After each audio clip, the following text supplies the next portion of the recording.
वतीनं दरवर्षी वर्धापनसोहळा आम्ही मोठ्या उत्साहानं साजरा करतोय। दरवर्षी आम्ही पत्रकार शिक्षक यांना पुरस्कार देऊन गौरव करतो। यांना एक आगळी वेगळी हा उपक्रम या ठिकाणी मी साजरा करतोय। सहकार क्षेत्रात साखर कामगार म्हणून काम केलेले सेवानिवृत्त झालेले श्रीकांत वाघेरे यांचा या ठिकाणी कामगार भूषण हा पुरस्कार देऊन या ठिकाणी सत्कार करत आहोत।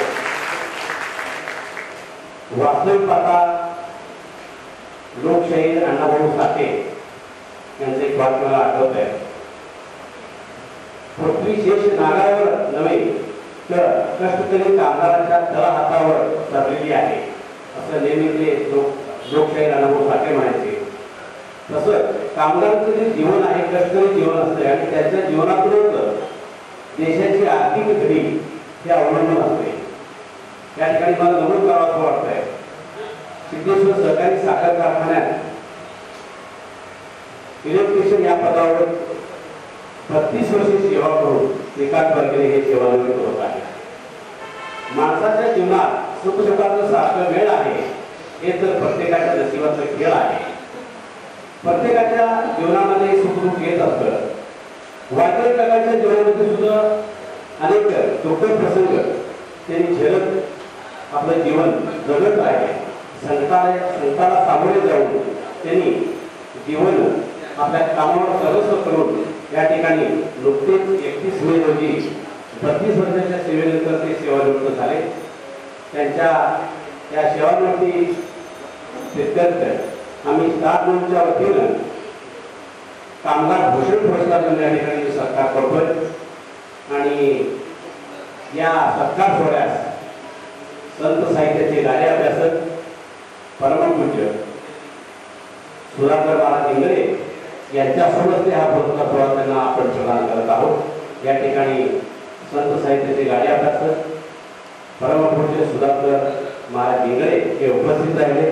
याबद्दल स्टार न्यूज कोल्हापूरच्या वतीनं आम्ही त्यांचं सहर्ष स्वागत करतो। आदरणीय स्वागतम सुस्वागतम।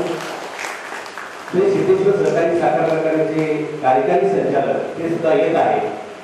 त्यांना थोडं उशीर होईल असं सांगितले, त्यांनी कार्यक्रम सुरू करा असं त्यांनी परवानगी दिली, ते पण येतील। आणि आता या ठिकाणी एवढं 2 शब्द संपवून मी प्रास्ताविक संपवतो। जय हिंद।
या ठिकाणी वाघेरे काका खूपच भावूक झालेले आहेत, कारण त्यांच्या जीवनामध्ये खूप मोठं दुःखाचा प्रसंग त्यांच्या जीवनात वळवले असल्याकारणाने ते भावनिक होऊन बोलू शकत नाही।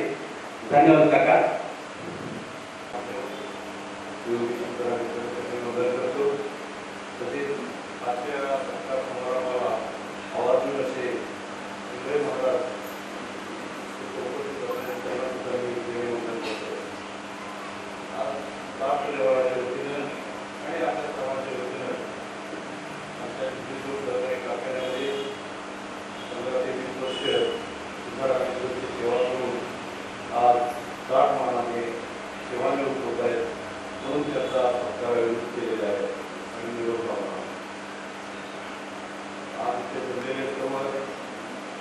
त्यांचे प्रेम करणारे तसेच स्टार न्यूज चॅनलचे प्रमुख श्री वारे सर, तसेच आमच्या कारखान्यातून आवाज उपस्थित असलेले इंजिनियर श्री गुजराती साहेब, तसेच सिक्युरिटी इंजिनियर टी साहेब, तसेच फटाटे साहेब.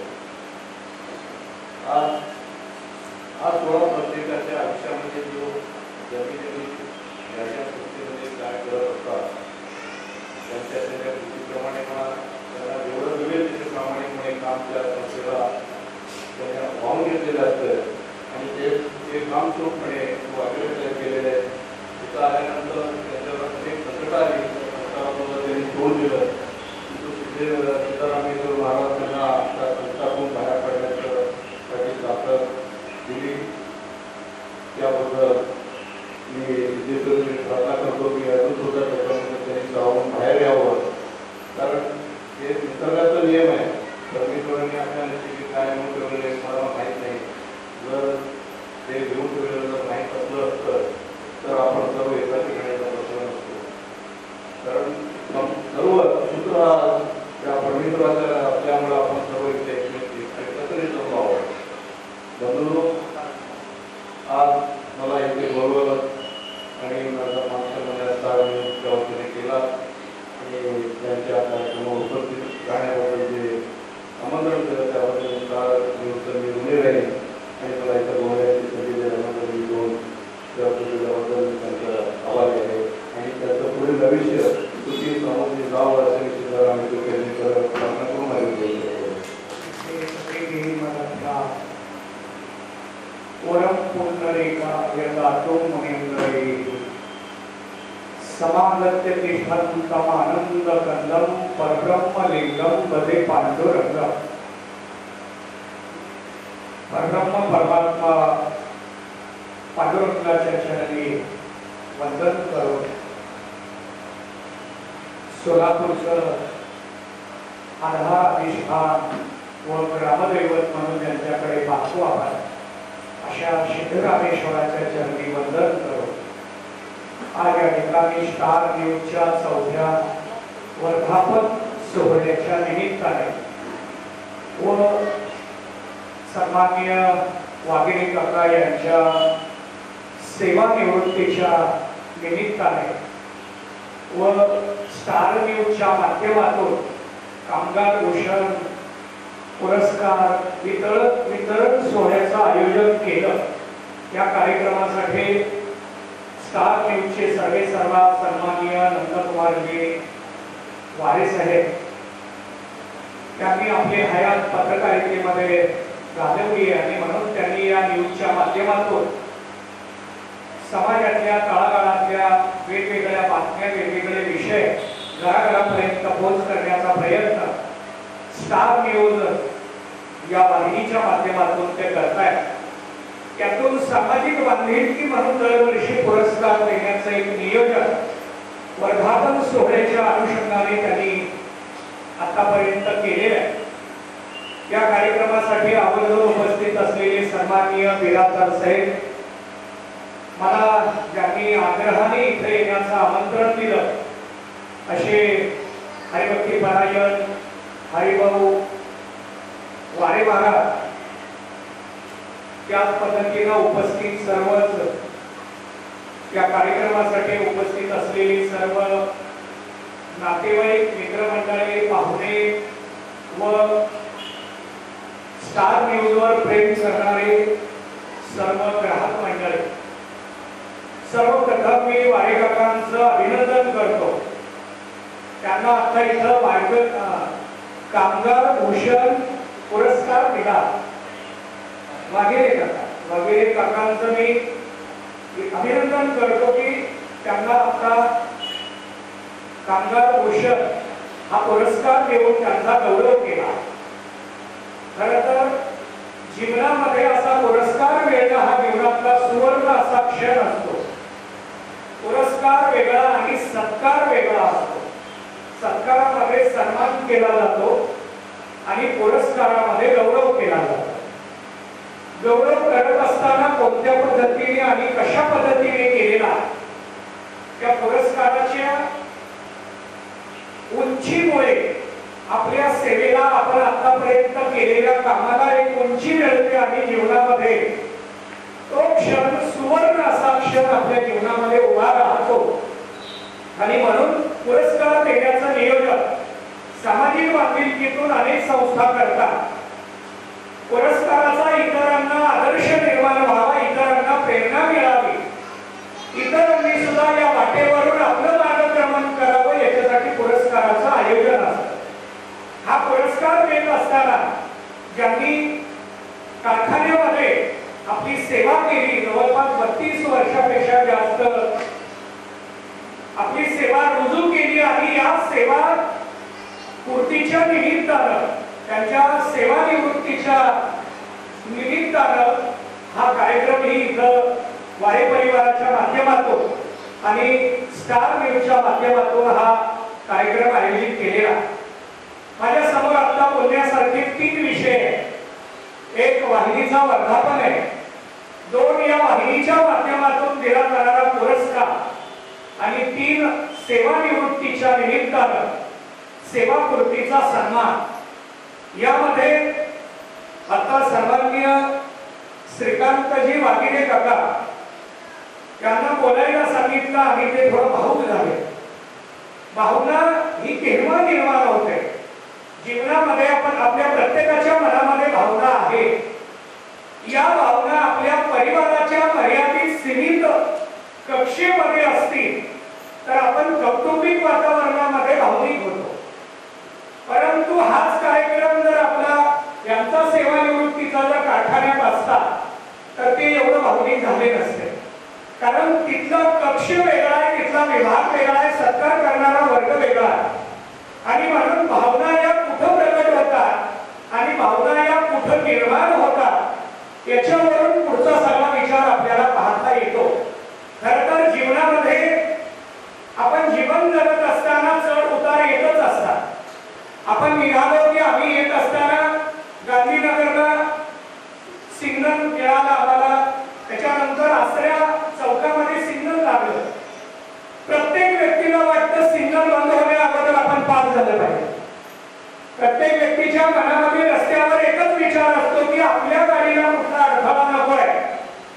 पण हे आपण ठरवू शकत नाही त्या चौकामध्ये सिग्नलच्या अगोदर किती गाड्या उभ्या आहेत, त्यामध्ये 4 व्हीलर किती आहे, ऑटो रिक्षा किती आहे, 2 व्हीलर किती आहे, त्यातून आपल्याला मार्ग मिळत कसं आपल्याला पास व्हायचंय हे करत असताना उत्साही तरुण तिथं किती आहे, ते कुठून कसंही गाड्या समोर आणून जर आपल्याला एकदम समोर आले आणि सिग्नल बंद पडलं तरी आपल्याला सिग्नल चालू असेपर्यंत आपण तो चौक पूर्ण करू शकत नाही. आपल्याला एखादा चौक ओलांडायचा झाला तरी आपल्या हातामध्ये काही नाही. इथं तर जीवन जगायचंय. जीवन जगत असताना सगळ्या गोष्टी आपल्या मनासारख्या घडतात असं नाही. आपण कितीही विचाराने मोठे झालो तरी जीवनामध्ये ज्या गोष्टी घडणार आहेत त्या घडणारच आहेत. जीवनामध्ये ज्या गोष्टी घडतात त्याचं कारण काय आणि जीवनामध्ये कशा कशाची आवश्यकता. कार्यक्रमाला यायचं म्हटलं की टापटीपणा असावा लागतो. आपण घरीही कपडे घालतो, कार्यक्रमाला येतानाही कपडे घालतो. घरी असतानाचे कपडे वेगळे आणि कार्यक्रमाला येतानाचे कपडे नक्की वेगळे. म्हणजे आपण कुठं निघालो याच्यावर या सगळ्या गोष्टी अवलंबून राहतात. तसं जीवन जगत असताना सुद्धा सुख मिळायचं असेल किंवा दुःख द्यायचं असेल तर त्याला कारण का? आपण फक्त प्रामाणिकपणाने जीवन जगलं पाहिजे हा एकमेव जीवनातला मूलभूत मंत्र आहे. याला पूर्वी नैतिकता म्हटलं जायचं. आपलं जगणं नीतीने असावं, नैतिकतेने असावं, प्रामाणिक असावं. काही काही मंडळी आताच्या काळामध्ये प्रश्न मांडतात, आता अशा या युगात, कलियुगात चांगलं किंवा नीतीने वागून चालणार नाही अशी बोलणं, अशी वाक्य आपल्या समोर येतात. पण असं कोणी सांगितलं आताच्या काळात वागता येत नाही किंवा वागू नये? आपल्या मनामध्ये स्वार्थ जास्त असतो म्हणून आपल्या मनातला विचार येतो की आपल्याला तसं वागता येत नाही. ज्याच्या मनामध्ये स्वार्थ नाही त्या व्यक्तीला आज असं नाही. आपण नीतीने वागायला लागलो की माणसं जवळ यायला थोडी अडचण होते, कारण जवळ असलेली माणसं सगळीच नीतीची आहेत असं नाही. सगळ्यांना प्रामाणिकपणा आवडतो असं नाही. ज्याला प्रामाणिकपणा आवडत नाही त्याला प्रामाणिक मंडळीची संगती आवडत नाही. म्हणून घरातला व्यक्ती लांब जातो आणि लांबचा व्यक्ती मित्र म्हणून जवळ येतो. आता इथं वागिरे काका आणि वारे कुटुंब यांचं नातं हे प्रेमाचं नातं आहे, रक्ताचं नातं आहे नाही हा माझा मुद्दा नाही, कारण मी एवढा यांच्यामध्ये अभ्यास केला नाही किंवा श्री सिद्धेश्वर सहकारी साखर कारखाना या कारखान्याचे कार्यकारी संचालक सन्माननीय एवढे साहेब, समीरजी सदर साहेब हे आता उपस्थित झालेले. त्यांच्या परवानगीनेच आपण कार्यक्रमाला सुरुवात केली होती. नंदकुमारजी वारे साहेब त्यांची वाट पाहत होते. कार्यक्रम थोडा आपण थांबवला होता, पण साहेब कारखान्यातून निघाले म्हटल्यानंतर आपण कार्यक्रम सुरू केला आणि त्या माध्यमातून माझ्याकडे मनोगत व्यक्त करण्याची जबाबदारी आलेली आणि म्हणून मी माझं मनोगत व्यक्त करत होतो. जीवन जगताना येणारे प्रसंग आणि आपण जीवन जगताना आपल्याला घेतली जाणारी काळजी या दोन गोष्टी खूप महत्त्वाच्या ठरतात. बघा, मागच्या आताच्या 2020 साली आपल्याकडे कोरोनाने प्रारंभ केला आणि 21 पर्यंत तो चांगल्या पद्धतीने आपल्यामध्ये होता. एक व्हायरस आपल्याला आपली ओळख करून देऊन गेला. आपली ओळख करून देणारा संत वाङ्मय ग्रंथ शास्त्र आपल्याकडे आहे, परंतु आपल्याला ग्रंथावर किती विश्वास आहे, संत महात्मे सांगतात त्याच्यावर आपली किती श्रद्धा आहे, याच्यापेक्षा सुद्धा व्हायरस काय सांगतोय त्याच्याकडे आपलं लक्ष जास्त गेलं. आणि त्या व्हायरसने आम्हाला सांगितलं की कुणी कुणाचं वाक्य पूर्ण करू का अर्धवट ठेवू. बघा, व्हायरसने सांगितलं घरातल्याच व्यक्तीला जर करोना झाला तर घरातलं कुणीही जवळ जात नव्हतं. जाऊ दे तुझ्यासाठी मला काही होऊ दे म्हणणारा एकही भेटला नाही आपल्याला. लगे आपण सॅनिटाईज करतो, मास्क लावतो. एका परिवारात राहून सुद्धा आपली स्वतःची काळजी परिवारापेक्षा जास्त आपण आपली काळजी घेतो. काळजी घेतली पाहिजे, आरोग्यानं केलेल्या सूचना पालन केल्या पाहिजे, पण नैतिकता सुद्धा सांभाळत या गोष्टी केल्या पाहिजेत हा माझा मुद्दा चालू होता. आपण समाजात वावरतानाची नैतिकता वेगळी आणि परिवारात वागतानाची नैतिकता वेगळी. परिवार हा आम्ही मोहाने पाहतो, परिवाराकडे पाहताना व्यवहाराने पाहत नाही. कुटुंबामध्ये पाहताना आम्ही नात्याने आणि मोहाने पाहतो, पण समाजामध्ये आलो की आम्ही व्यवहाराने पाहतो. बघा, कुणी बोलवलंय कार्यक्रमाला, कुणाच्या लग्नाला जायचं हे आम्ही आपल्या व्यवहारिक संबंधाने ठरवतो. त्यांचा आम्हाला किती उपयोग आहे तिथंच आपण लग्नाला गेलो पाहिजे, ही आपली मानसिकता.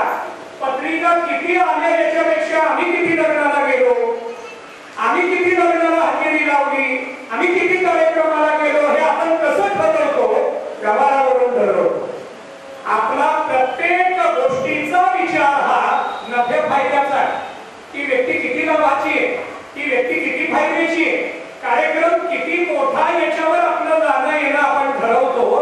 म्हणजेच आपल्या मनामध्ये आपण वेळ देताना कुठं द्यावा. एखादा समाजात चांगलं काम करतोय त्यांना वेळ द्यावा का, ती व्यक्ती आपल्या उपयोगाची नसली तरी आपण तिथं जावं का, ही मानसिकता आपली व्यवहारावरून ठरते. म्हणजे परिवारातलं वागणं वेगळं आहे, समाजातलं वागणं वेगळं आहे. यामध्ये शास्त्र याला कर्म म्हणतं. आपलं कर्म जसं आहे तसं फळ आपल्याला प्राप्त होत राहतं आणि कर्मानुसार सुख दुःख येतात असं शास्त्रानं आपल्या समोर विचार मांडलेले. कर्म करत राहणं हे आपल्या हातात आहे. बाकी पुढच्या सगळ्या गोष्टी या आम्ही सांप्रदायिक मंडळी असल्यामुळं, वारकरी परंपरेचे असल्यामुळं देवावर आणि ईश्वरावर सोपवतो. पावसाळा नसताना सुद्धा आता उजनी असेल किंवा आपलं हिप्परगा असेल हे भरायला लागलंय.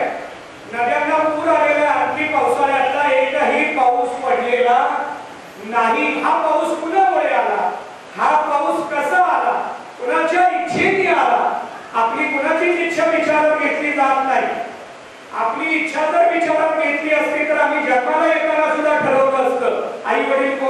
असावे, आपले नातेवाईक कोण असावे ठरवण्याचा अधिकार आपल्याला नाही.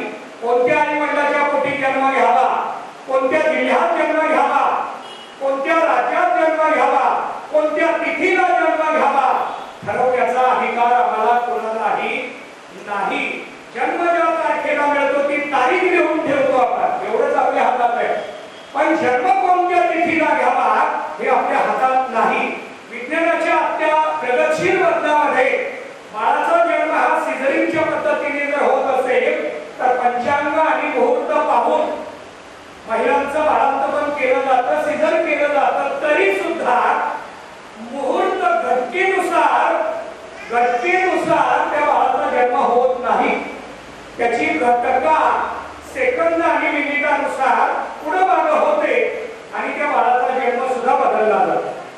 आपण दिलेला मिनिट डॉक्टरांकडून पाळला जातोच असं नाही. याला कारण काय? त्या सगळ्या गोष्टीचा विस्तार मी चांगला मांडू शकतो, परंतु आणखी साहेब बोलणार आहेत, बाकीची मंडळी बोलणार आहेत. मला फक्त आता इथं आदरणीय काकांच्या भावनांच्या अनुषंगाने मला विचार मांडायचा आहे. जीवनामध्ये दुःख येत असतात, आनंदाने दुःख घेतलं पाहिजे, त्याला सामोरं गेलं पाहिजे. बघा, या बाबतीमध्ये छत्रपती शिवरायांचा इतिहास आपण नक्की वाचावा. येणाऱ्या 6 तारखेला तारखेप्रमाणे राज्याभिषेक दिन आहे आणि 9 तारखेला तिथीप्रमाणे छत्रपती शिवरायांचा राज्याभिषेक सोहळ्याचा दिवस आहे. किल्ले रायगडवर साजरा केला जातोय. 350वा 351वा आता 352वा या वर्षी. मला रायगडवर सलग 2 वर्ष कीर्तनाचा भाग्यानं योग मिळाला. आता येणाऱ्या 9 तारखेला तिथं कीर्तनाचा योग माझ्या समोर आहे. त्यामुळं माझं आता शिवरायांच्या बाबतीतलं वाचन चालू आहे. मी बहिर्जी खूप वाचले. बहिर्जीची 4 पुस्तकं दांडेंची आहेत. पहिला खंड, दुसरा खंड, 4 खंड आहेत. सगळं डबल वाचन मी केलंय.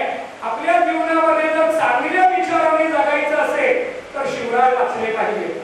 आपल्या भूमीमध्ये बुद्धिमान राजा कोण झाला असेल तर ते फक्त छत्रपती शिवाजी महाराज आहेत.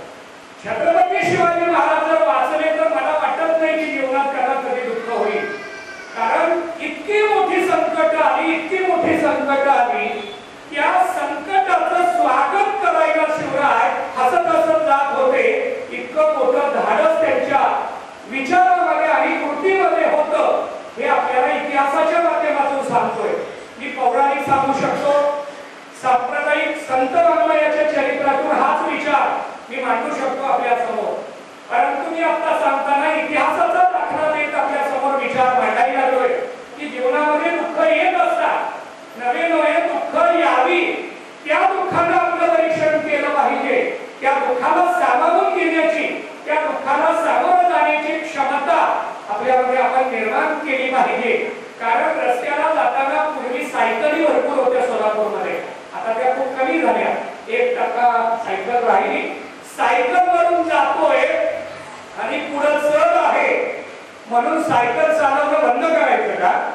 जीवनामध्ये दुःख आला म्हणून जीवन सोडायचं नसतं. उलट आपली दुःखासाठी जीवानी निवड केली म्हणजेच आपण दुःख स्वीकारायला तेवढे सक्षम बनतोय हे देवानी ठरवलं. हा विचार आपल्या मनामध्ये निर्माण करून आपण दुःखाला सामोरं गेलं पाहिजे. खरं तर प्रत्येकाचं म्हणणं असतं की आपल्याला संतती व्हावी. सन्माननीय साहेबांनाही मुलगी झाली होती असं मला सांगितलं गेलं आणि तिचा वियोग ही त्यांना मिळाला. खरं तर मी सांगेन, ज्यांना संतती नाही ती मंडळी सर्वात जास्त सुखी आहे माझ्या दृष्टीनं. कारण मुलगा 18 आणि 19 वर्षानंतर ज्या वेळेला वडिलांना उलट बोलतो त्यावेळेला त्यांना त्या वेदना दुसऱ्याला सांगताही येत नाही आणि दुसऱ्यासमोर व्यक्तही करता येत नाही. आता 100 मुलांमध्ये एकही मुलगा उलट बोलत नाही, जोरात बोलत नाही. 100% आज्ञा पाळतो असं मला तरी चित्र आतापर्यंत दिसलेलं नाही. आणि त्यामुळे तरुणांना एकत्रित करण्यासाठी मी शिवरायांच्या अनुषंगाच्या कार्यक्रमाला थोडं एकत्रित करत या तरुणांना संस्कार करावे या भूमिकेत निघालोय. मी जाता जाता एकच मुद्दा मांडतो आणि माझ्या विचाराला पूर्णविराम देतो. बघा, ज्यांना नाही त्यांची मानसिकता सुरुवातीपासून आहे. आपल्याला संतती नाही, म्हणजे आपल्याला आधार आपणच आहे.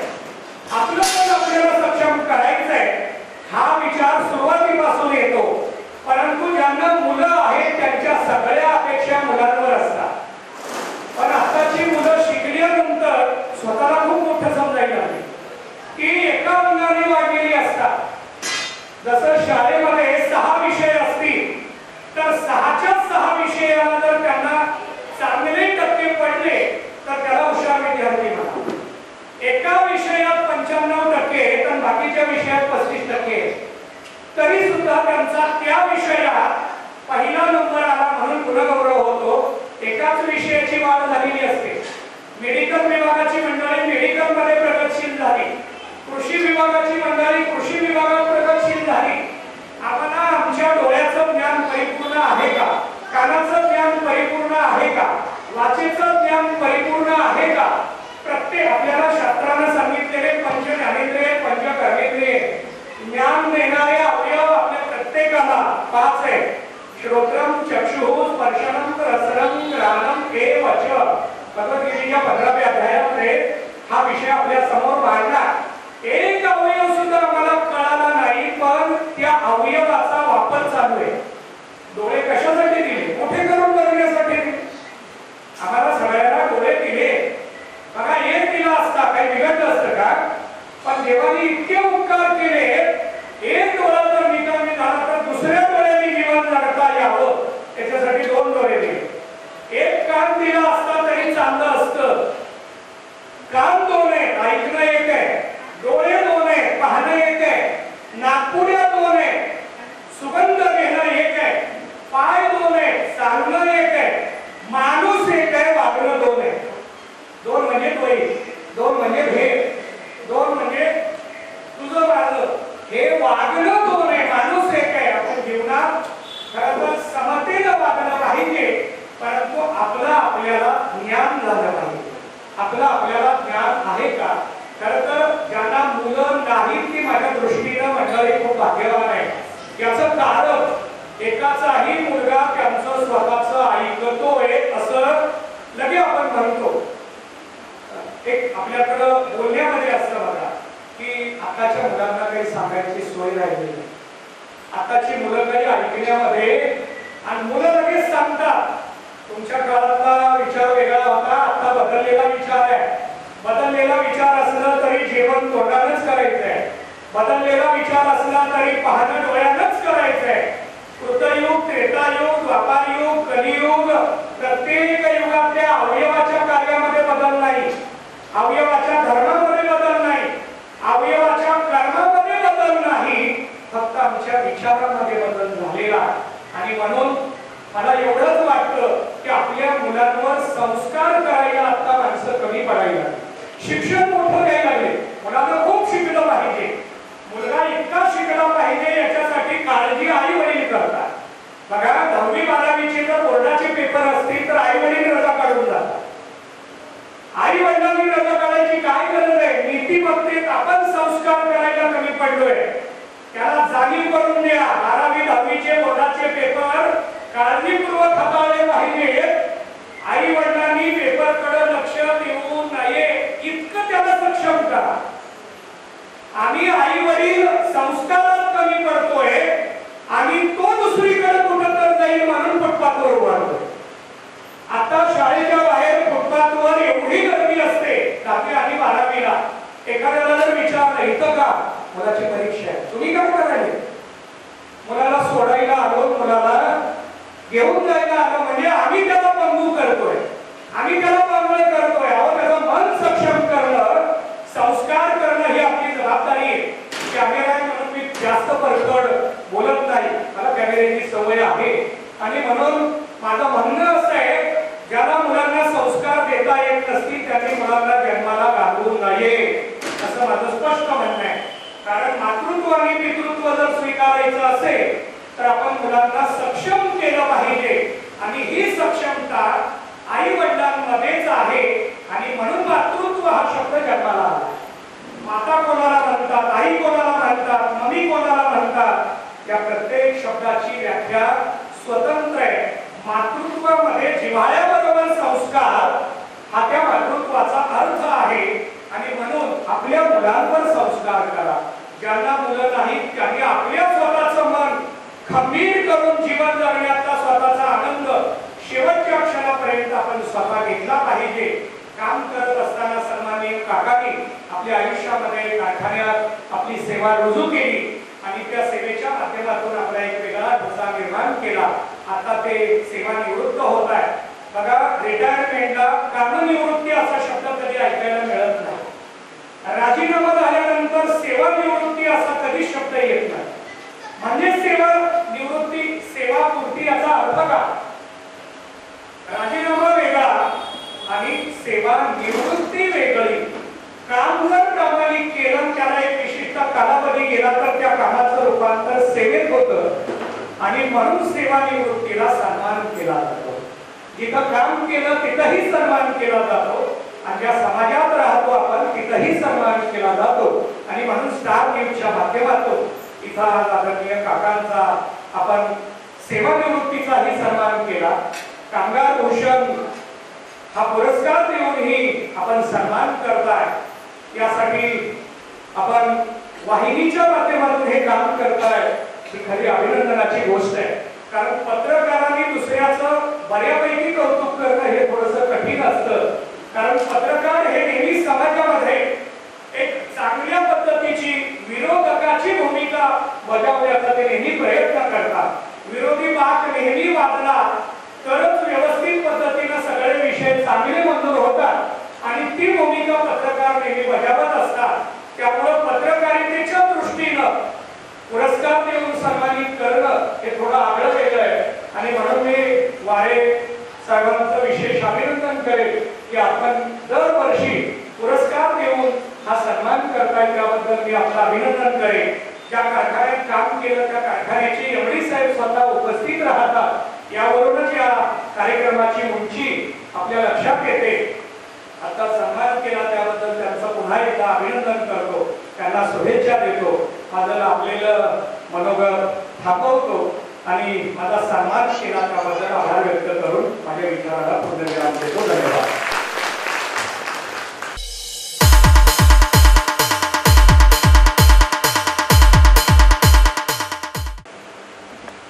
आपल्या सिद्धेश्वर सहकारी साखर कारखान्यात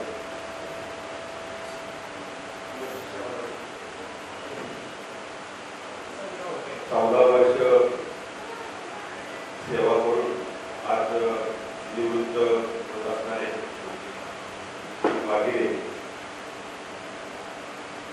यांच्या सेवानिवृत्तीच्या कार्यक्रमानिमित्त आपल्याकडे आवर्जून उपस्थित असणारे आदरणीय श्री इंगळे महाराज, त्याचबरोबर माझे सहकारी अशोक बिराजदार आणि हा कार्यक्रम घेण्यासाठी पुढाकार घेतला ते आपल्या स्टार न्यूज कोल्हापूरचे श्री वारेसाहेब आणि माझे सर्व सहकारी बंधू आणि भगिनी.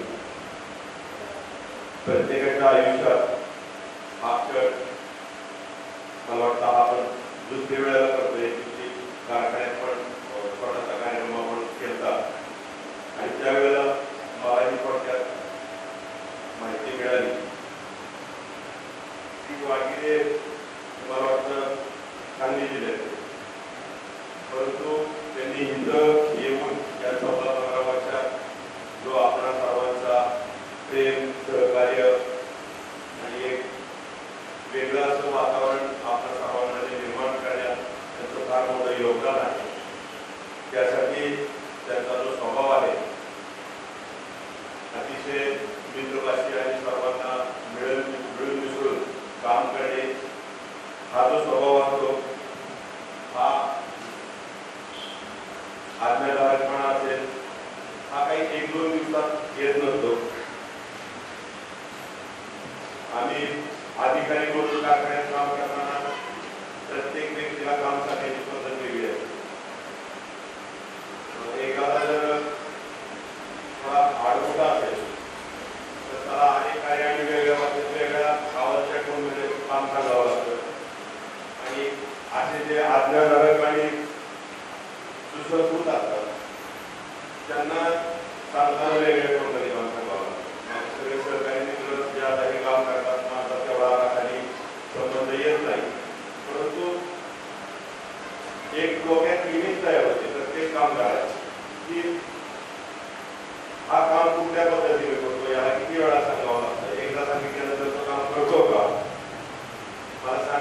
तरी हे आहे की लहानपण असेल, तरुणपण असेल, आई वडिलांनी केलेले संस्कार असतील, समाजाने केलेले संस्कार असतील, त्यातून आपलं पर्सनॅलिटी, आपलं जीवनमान घडत असतं. आणि अतिशय ग्रामीण भागात, अतिशय गरीब परिस्थिती, त्यांच्या आई वडिलांनी, त्यांच्या स्वतः बंधूंनी, त्यांच्या समाजाने जे त्यांच्यावर संस्कार केले, ते संस्कार शेवटी प्रपंचाच्या काळात आणण्यासाठी हे सर्व काही सोडून प्रत्येकाला कारखान्यात आपण काय करत असतो, 8 तास दररोज आपण काम करत असतो. म्हणजे आपण 8 तास दररोज आपला जो वेळ, या 60, 70, 80 वर्ष आयुष्यातला जो वेळ आहे, तो आपण श्रम, आपले श्रम विकत असतो, श्रम आपण देत असतो, श्रमदान करत असतो. आणि त्यामध्ये काहीतरी दर महिन्याला आपल्याला जो पगार असतो, त्या पगार रूपाने जो मोबदला मिळतो, त्यासाठी जो आपण बायको असेल, मुलं असतील, भाऊ असेल, बहिणी असेल, जो प्रपंच असेल, तो करण्यासाठी तो हा कुटुंब जगत असतो, झगडत असतो, स्वतःची सगळे दुःख बाजूला ठेवून. आणि यालाच आपण कामगार म्हणतो, कर्मचारी म्हणतो.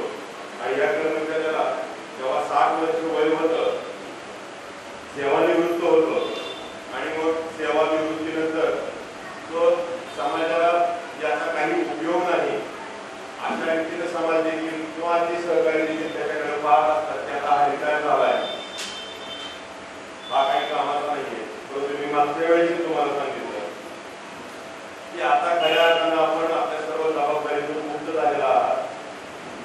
आपण या समाजाचा फार काही निर्णय लागतो. आपण रोज सकाळी उठल्यापासून रात्री झोपेपर्यंत ज्या कृती करतो, त्या प्रत्येक कृतीमधून प्रतीत झालं पाहिजे, फक्त बोलण्यातून नव्हे. की आपल्याकडं कितीतरी वेळा अशा अडचणी घेऊन लोक येत असतात, त्याला तुमच्या खिशाला जावं लागत नाही, तुमचं काही नुकसान होत नसतं. परंतु तुम्ही काही वेळेला एखाद्याला मोलाचं मार्गदर्शन केलं, योग्य सल्ला दिला, काही वेळेला त्याच्या मदतीला लावला, काही वेळेला फक्त त्याच्या बरोबर कुठेतरी जायचं असेल तिथे गेला, अडचणी उभा राहिला त्याच्या पाठीशी, तरी तुम्हाला समजा तुम्हाला अनेकांचे आक्रोश सुद्धा येतात.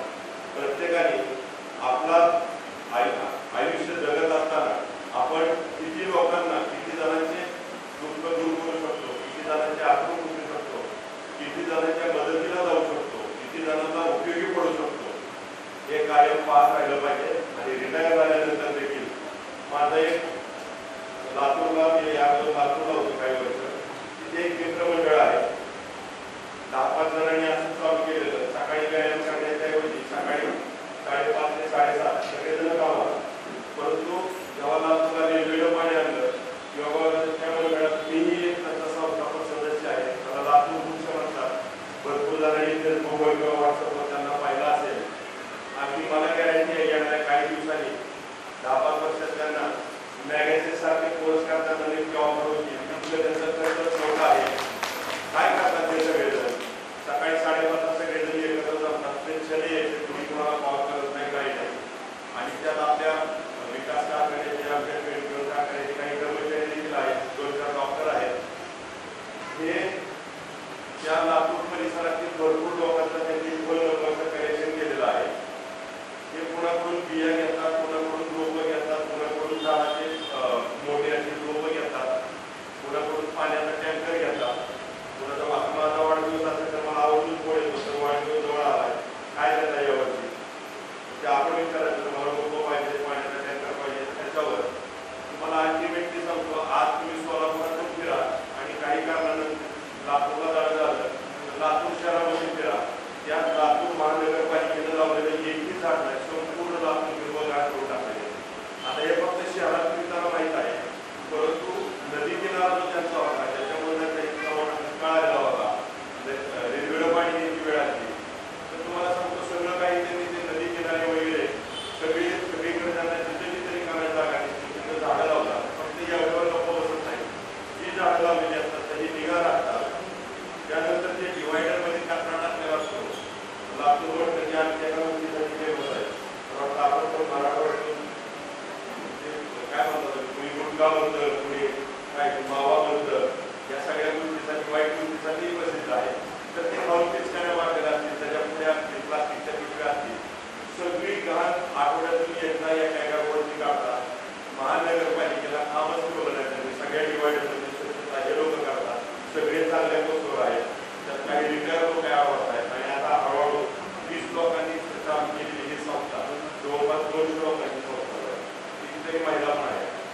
काहीही करा जेणेकरून हे समाजाने तुमची दखल घेतली पाहिजे. अगदी कुठं जायची गरज नाही आहे तुम्हाला.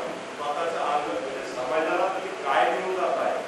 आता महाराजांनी सांगितलं मुलांसाठी प्रत्येक पाठला बरोबर तुम्ही थोडं बोला. मुलं जन्माला लावले तुम्ही बोलू शकत नाही. मला शिवाय तुम्ही तुम्हाला चालतंय महाराज आहात की आपल्याला जर का संस्कार करता येत नसतील तर आपण इतका पसारा मांडतो कशाला. आज परवा दिवशी आपल्या शाळेच्या कार्यक्रमाला बोलवलं. मला अतिशय आनंद झाला. आपला दुपारी एक जण आणखी कोणतरी अतिशय म्हणजे जरा तो सामान्य आणि गरीब कुटुंबातल्या मुलींनी 93% मार्क पाडले. मला त्यांना थोडं मार्गदर्शन करण्यात आलं की त्यांचा मेडिकल ओढावा आपलं बाळांबद्दल त्यांचं लहान नाही पडले. तुम्हाला आई वडील तुमचा खर्च करू शकणार आहेत का. तुम्ही कोर्स निवडताना असे निवडा की जेणेकरून ते आपल्या कुटुंबाला गेलं. आपली स्वप्न जे असतात ती देखील मुलांनी आपण ती शिकवलं पाहिजे की आपल्याला गुरुन पाहून आपला पाय पसरत आला पाहिजे. आता कितीतरी ठिकाणी होतोय बाप बिचारा वर बोलतोय लेकरांना काही काळजी नाही त्याची की आपले वडील कुठून पैसे आणतायत कसे आणतायत. माझं स्वप्न आहे हो बाबा तुझं स्वप्न आहे. तो अगोदर एक टप्पा गाठ कुठला नाही. तो टप्पा गाठून परत ते स्वप्न साकार करा. शिक्षण हे तुम्ही कितीतरी वेळा 50व्या वर्षी 15वी पास करू शकता 12वी पास करू शकता. तसंच MBA असेल MBBS असेल कुठल्याही वर्षी तुम्ही डिग्री करू शकता. परंतु मुलांनी देखील आई वडिलांची परिस्थिती काय आहे कॅपॅसिटी काय आहे हे का बघितलं जात नाही. आपण त्यांना तितके लाड करायला लागलोय अति लाड करायला लागलोय आणि त्या लाडापोटी आपण मुलांना बिघडवतोय. आपण संस्कार नीट करत नाही. आपल्या घरात आपण आई वडिलांना सांभाळत नाहीये. सांभाळलं तर ती बोलत असल्याचा सांभाळतो तेच तुम्हाला परत येत आहे. पर्टिक्युलर महिलांना आपले आई वडील पाहिजे असतात परंतु नवऱ्याचे आई वडील चालत नाही. ती मानसिकता बदलायला हवी. तुम्ही आता काही माझ्या बहिणी मुली लग्नाला आलेल्या आहेत. मुलीच्या प्रपंचामध्ये किती आयांचा हस्तक्षेप असावा याला लिमिटच राहिलं नाही. जीवली का नाका काय त्याला नवऱ्याचा खाल्ला का तुला सामानला का कशाला तिथं ती बघेल ना. आणि याच्यामुळं आज घडीला तुम्हाला सांगतो की महिन्यातून एकदा तरी कुठेतरी बोलवलं येतं कुठेतरी असं चाललंय मिटलं चाललंय या मिटवायला काहीतरी मार्ग सांगा. त्याची मनं इतकी फाटलेली असतात काय मिटवायचं म्हणजे हा प्रेम नावाचा जो धागा आहे नवरा बायको म्हणजे असे कुटुंबात असेल तो बांधण्यासाठी सगळ्यात महत्वाचा दुवा हा स्त्री आहे. ही स्त्री आणि थोडं आपल्याकडचं सगळं शिवाजी महाराजांचा इतिहास सांगितला. मला वाटतं एकाच पैराबाईंच्या घरावर आपण स्त्रीमध्ये एक गुण असतो तो असतो सत्ता गाजवायचा. आज तुम्ही आम्ही पुणे म्हणजे राजे महाराजांना देवांना देखील पार्वतीला देखील चुकला नाही महादेवाला चुकला नाही आम्हाला कोणालाही चुकणार नाही. जे प्रपंचात आहे त्यांना सगळ्यांना माहीत आहे. परंतु सत्ता गाजवताना आणि तिला ते बिचारीला स्त्रीला जे आहे ना की 4 भिंतीच्या आपलं जग जे असतं ते म्हणजे तिचं सगळं जग असतं. त्याने तिच्या बाहेर काय करते काही केलं नाही तिला. म्हणजे काश्मीरमध्ये काय झालं युद्ध झालं काही केलं नाही. माझा नवरा मी आणि माझी 2 मुलं सुरक्षित आहोत ना 2 दिवस झालं बाकी तुम्हाला माहिती. ही मानसिकता बदलायला हवी. अशीच मानसिकता जर ठेवली असती तर ती जाऊन मी आपल्याला शिवराई दिले होते. आणि अशीच जर मानसिकता असती तर आज राणी लक्ष्मीबाई घडल्या नसत्या.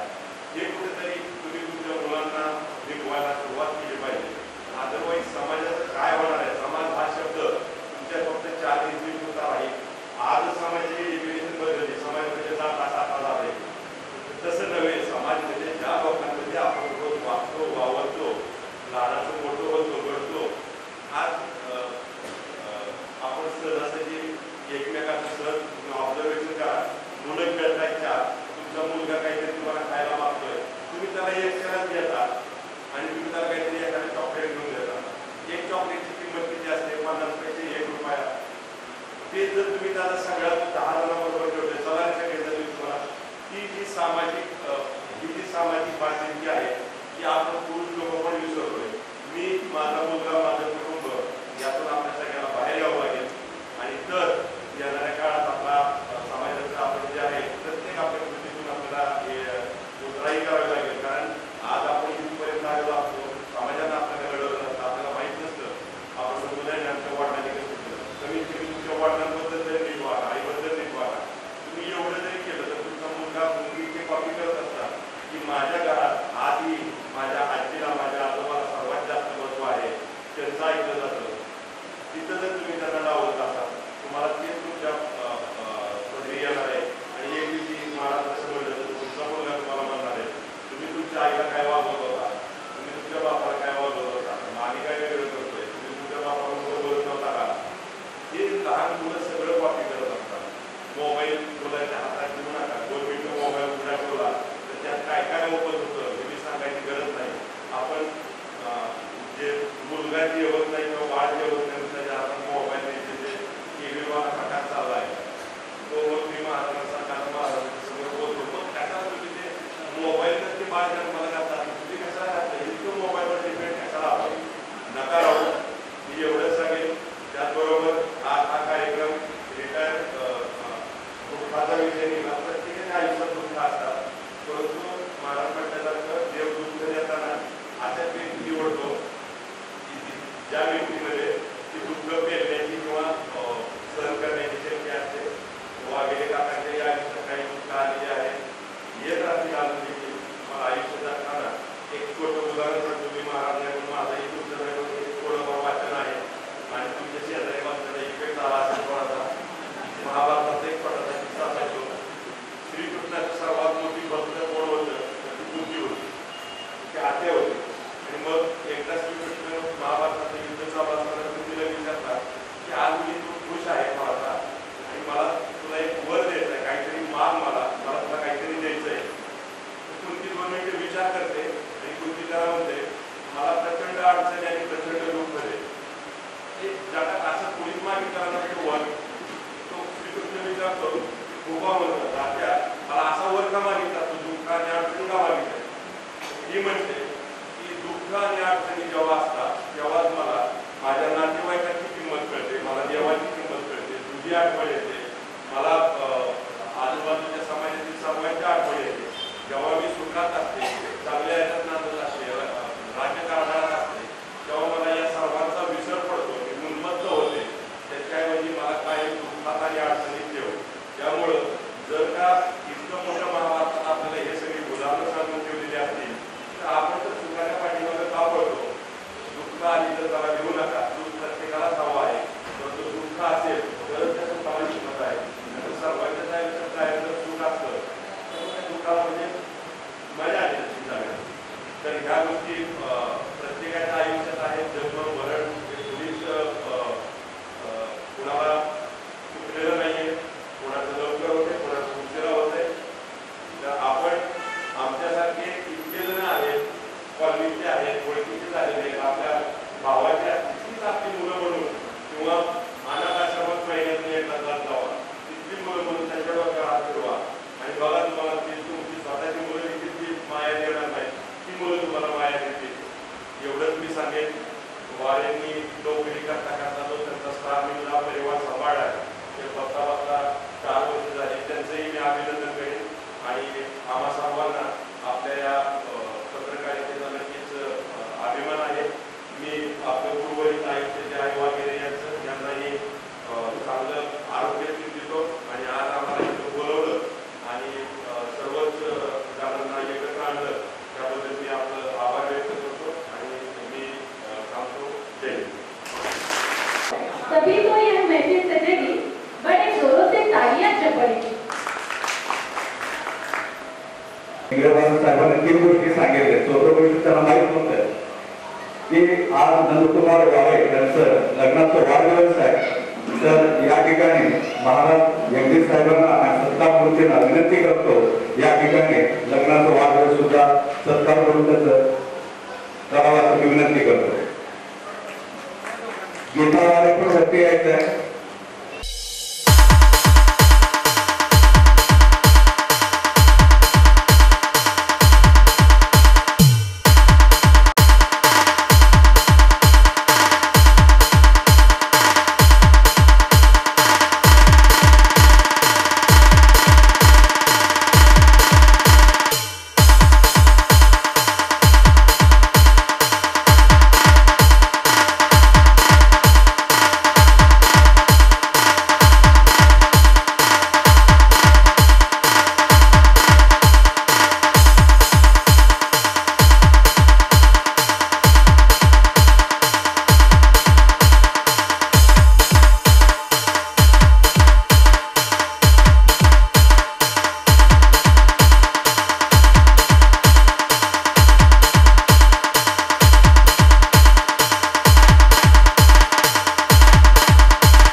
DJ Asif SK.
DJ Asif SK.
DJ Asif SK.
Asif SK